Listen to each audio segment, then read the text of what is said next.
உலகம் முழுவதும் உள்ள சன்லைட் தொலைக்காட்சி நேயர்களே, உங்கள் அனைவருக்கும் வணக்கம்.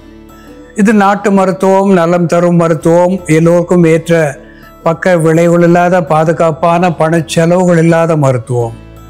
எளிய மருந்துகளை இந்த நிகழ்ச்சியிலே நாம் ஒவ்வொன்றாக பார்த்து பழகி பயன்பெற்று வருகின்றோம். இன்று சில மருத்துவ குறிப்புகளை நாம் தெரிந்து கொள்வோம்.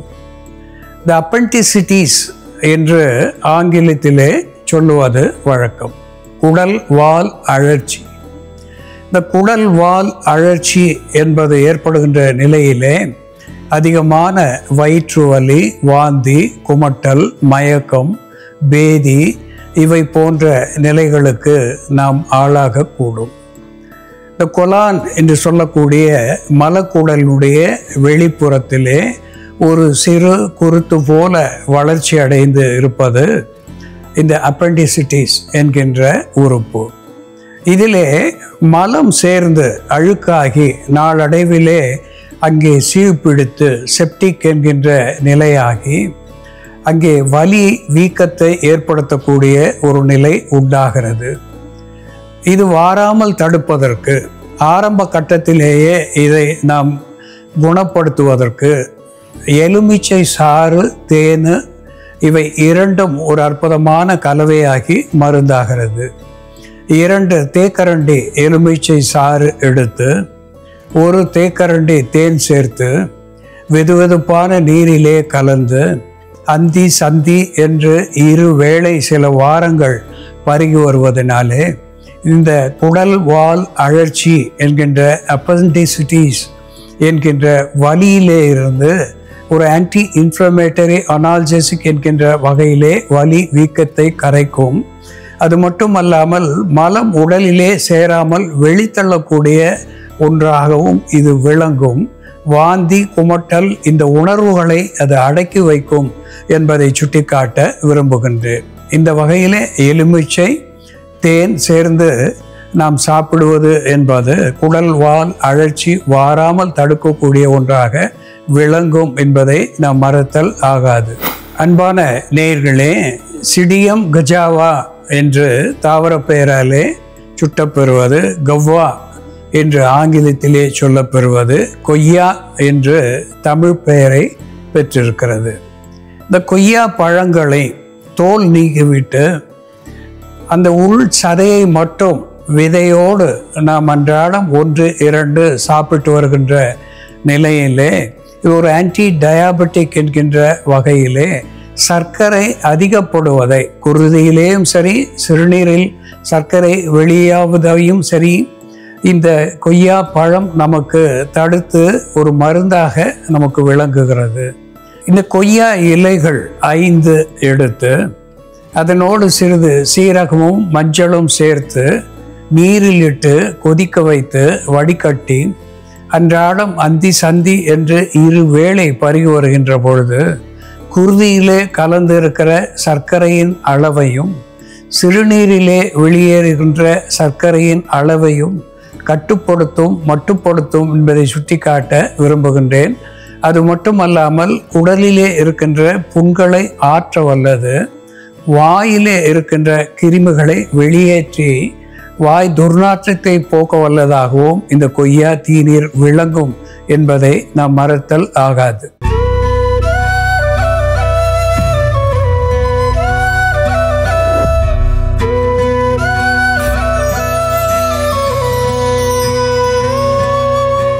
அன்பான நேயர்களே, சாலை ஓரங்களிலே மரங்களின் மேலே மிக அரிதாக படர்ந்து இருக்கின்ற ஒரு கொடி அமிர்தவல்லி என்று தமிழிலே சொல்லப்பெறுவது. வடமொழியிலேயும் அமிர்தவல்லி, அமிர்தபரணி என்று கூட சொல்லுவார்கள். தெலுங்கிலே திப்பதிக்கா என்று தெலுங்கு பாஷையிலே இதற்கு பெயர். டினோஸ்போரா கார்டிஃபோலியா என்று தாவர பெயராலே அழைக்கப்பெறுவது. மூன் கிரீப்பர் என்ற ஆங்கில பெயரை பெற்றிருப்பது. தமிழிலே சீந்தில் கொடி என்று இதற்கு பெயர். இது ஒரு ஆன்டி இன்ஃப்ளமேட்டரி அனால்ஜெசிக் என்கின்ற மருத்துவ குணத்தை பெற்றிருக்கிறது. ஆன்டிபைரிட்டிக் என்கின்ற வகையிலே காய்ச்சலை தணிக்கக்கூடியதாக விளங்குகிறது. அப்ரோடிசியாக் என்கின்ற வகையிலே இந்த சீந்தில் கொடியினுடைய அத்துணை பாகங்களும் காம விருத்தினியாக விளங்குகிறது. ஆண்களுடைய விந்து உற்பத்தியை அதிகப்படுத்தக்கூடிய ஒரு உரமூட்டியாக இது திகழ்கிறது. ஒரு ஹெப்பாட்டோ புரொடெக்டிவ் என்கின்ற வகையிலே இருவித ஈரல்களுக்கும் பலம் தரக்கூடியதாக திகழ்கிறது. ருமட்டாய்டு ஆர்த்ரிட்டிஸ் என்று சொல்லக்கூடிய மூட்டு வலிகளை போக்கக்கூடிய ஒன்றாக விளங்குகிறது. டயூரிட்டிக் என்கின்ற நிலையிலே நீர்பெருக்கியாக விளங்குகிறது.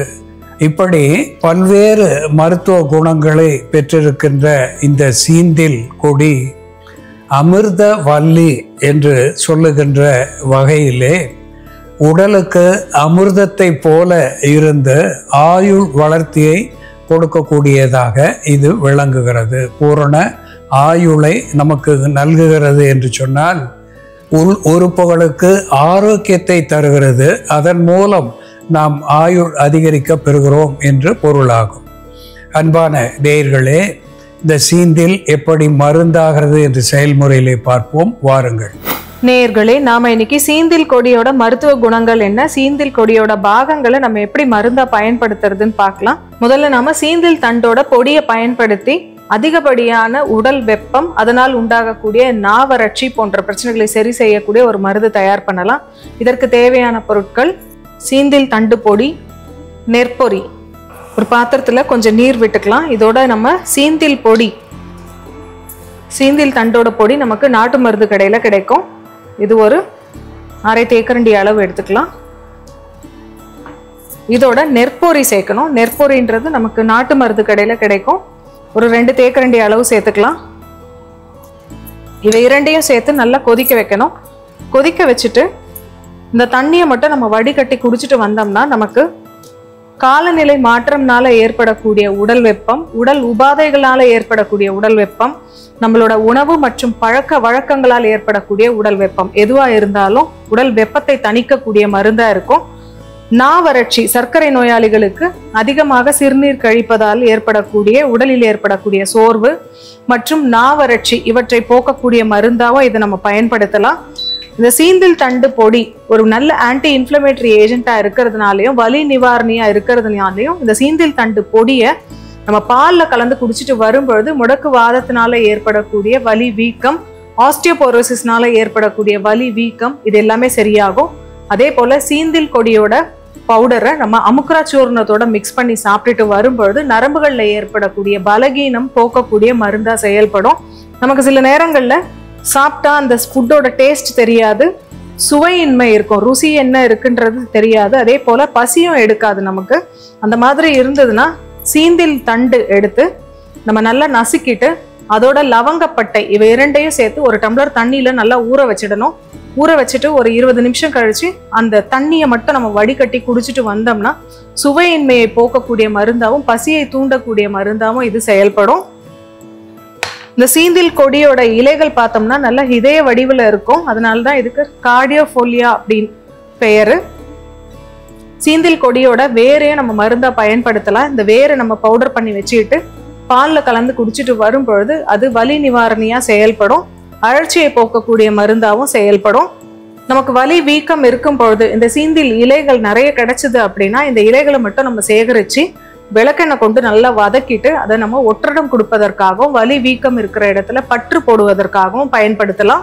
சீந்தில் கொடி சூர்ணத்தை நம்ம இருமலுக்கான மருந்தாவும் பயன்படுத்தலாம். சீந்தில் கொடியோட பவுடர் எடுத்துக்கிட்டு அதோட திப்பிலி பொடி இவை இரண்டையும் சேர்த்து தேன் மிக்ஸ் பண்ணி நம்ம சாப்பிட்டுட்டு வரும் பொழுது சளி, இருமல் இவற்றை போக்கக்கூடிய மருந்தா செயல்படும். ஒரு 1/4 தேக்கரண்டி அளவு சீந்தில் பொடி, 2 சிட்டிகை திப்பிலி பொடி, அதோட 5 சொட்டு நம்ம தேன் மிக்ஸ் பண்ணோம்னா ஒரு வேளைக்கான டோசேஜ் கரெக்டா இருக்கும். இந்த கஷாயம் எப்போ தயாராயிடுச்சு, சீந்தில் கொடி நெற்பொரி சேர்ந்த கஷாயம். இதை வடிகட்டிடலாம். பித்தம் அதிகமாயிட்டு நமக்கு வாந்தி குமட்டல் போன்ற பிரச்சனை இருந்தாலும் இந்த மருந்தை நம்ம பயன்படுத்தலாம். சீந்தில் கொடியின் பொடி, நெற்பொறி சேர்ந்த இந்த மருந்தை காலை மாலைன்னு 2 வேளையை நம்ம பருகிட்டு வரும் பொழுது உடல் வெப்பத்தை தணிக்கக்கூடிய மருந்தாகவும், நாவறட்சியை போக்கக்கூடிய மருந்தாகவும், சிறுநீர் எரிச்சலை தணிக்கக்கூடிய மருந்தாகவும், கண்களில் உண்டாகக்கூடிய வறட்சி மற்றும் எரிச்சலை போக்கக்கூடிய மருந்தாகவும் செயல்படும். அன்பான நேயர்களே, சாலை ஓரங்களிலே மரங்களிலே படர்ந்திருக்கக்கூடிய ஒரு கொடி சீந்தில் கொடி. இது சம்பங்கி இலைகளை போன்ற வடிவமுடையது, இதய வடிவமுடையது. டினோஸ்போரா கார்டிஃபோலியா என்று தாவர பெயராலே சுட்டப்பெறுவது, மூன் கிரீப்பர் என்று ஆங்கிலத்திலே சொல்லப்பெறுவது, அமிர்தவல்லி என்று தமிழ் பெயரை பெற்றிருக்கிறது. இது அப்ரோடிசியாக் என்கின்ற வகையிலே தாது விருத்தியை அதிகப்படுத்தி காம விருத்தினியாக விளங்குகிறது. ஆன்டி பீரியாடிக் என்கின்ற வகையிலே முறைவிட்டு வருகின்ற எந்த நோயாக இருந்தாலும் சரி, அதாவது குளிர்காய்ச்சல், வீக்கம், வயிற்று வலி, இப்படி முறையற்று வருகின்ற நிலையை மாற்றக்கூடிய ஒன்றாக ஆன்டி பீரியாடிக் என்கின்ற நிலையை இது நமக்கு தருகிறது. அதோடு கூட கல்லீரல், மண்ணீரல் இவற்றினுடைய செயல்பாட்டுக்கு பலம் தருகிறது, எலும்புகளுக்கு உரம் தருகிறது, காய்ச்சலை போக்கக்கூடியதாக திகழ்கிறது, சளி இருமலை வேறறுத்து வெளித்தள்ளக்கூடியதாக விளங்குகிறது. இந்த சீந்தில் சர்க்கரையோடு, சீந்தில் சூரணத்தோடு, சர்க்கரையோ சூரணமோ இரண்டும் நாட்டு மருந்து கடைகளிலே விற்கக்கூடிய ஒன்று. அதனோடு நெல் பொறி, இதுவும் கடைகளிலே கிடைக்கக்கூடிய ஒன்று. இவை இரண்டையும் சேர்த்து தீநீராக்கி பருகுகின்ற பொழுது நா வறட்சி, தொண்டை வறட்சி, தொண்டை புண், வயிற்றுப்புண், வயிற்று எரிச்சல், அல்சர், குன்மம் இது போன்ற பிரச்சனைகள் மட்டுமல்லாமல் சிறுநீரகத்தாரிலே ஏற்படுகின்ற எரிச்சல், வலி இவற்றையெல்லாம் போக்குகின்ற ஒன்றாக இந்த சீந்திலும் நெற்பொரியும் விளங்குகிறது. அதனோடு பிப்பர் லாங்கம் என்று சொல்லுகின்ற திப்பிலி, இந்த திப்பிலி ஒரு ஸ்டிமுலண்ட் என்கின்ற மருத்துவ குணத்தை பெற்றிருக்கிறது.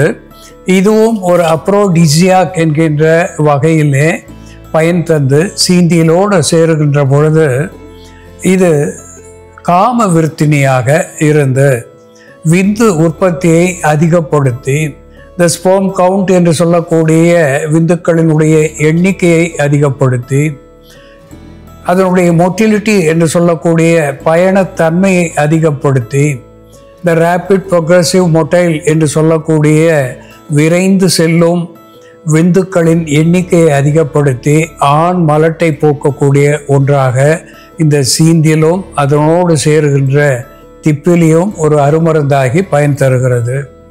மேலும் இது நெஞ்சக சளியை கரைத்து வெளித்தள்ளி நுரையீரலுக்கு ஆரோக்கியத்தை தரக்கூடியதாக, சுவாச பாதையை சீர் செய்யக்கூடியதாக விளங்குகிறது.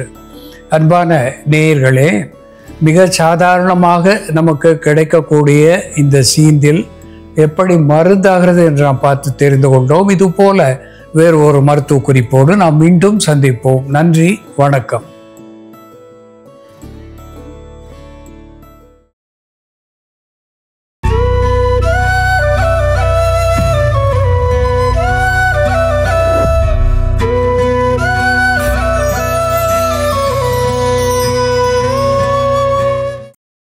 இன்னும் பல வீடியோக்களை காண சன் லைஃப் சேனலை சப்ஸ்கிரைப் பண்ணுங்க.